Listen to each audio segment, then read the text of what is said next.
வாங்கலாம். வண்டி ஸ்டார்ட் ஆகுது, வண்டி திரும்பினாலே ஆஃப் ஆயிருது. ஆமா, கார்பெட்டர் கம்ப்ளைண்டா இருக்கும். கார்பெட் கம்ப்ளைண்ட் இருக்குமோ?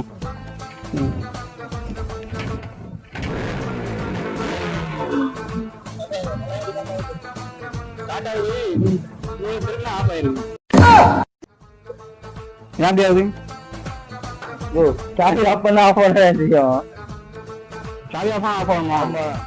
இல்லண்ணே, இது திருப்பினா லைட்டை திரும்பினா ஆஃப் ஆயிருது. ஏன்?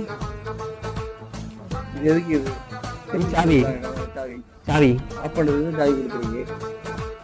அதானே, ஆன் பண்ணிடலாம். இப்படி திருப்பினா ஆஃப் ஆகுது. ஏன் அப்படி? திருப்பினா ஆஃப் ஆகதானே செய்யும். அப்படிதான். ஆமா, ஆமா, ஏன் முடியாது? அவர் அதுக்கு தானே கொடுத்துருக்கான் சாவி. ஆஃப் பண்றதான் ஆஃப் கொடுத்துருக்கான், பண்ண தானே கொடுத்துருக்கான். ஆன் பண்ண கொடுக்கலையா? ஆன் பண்ண கொடுக்கல. காலையில என்ன விளையாட்டு காட்டுறாங்க, எப்படி எல்லாம் சோதிக்கிறாங்க. பொழுது விடிய விட மாட்டேங்கிறாங்களே ஐயா.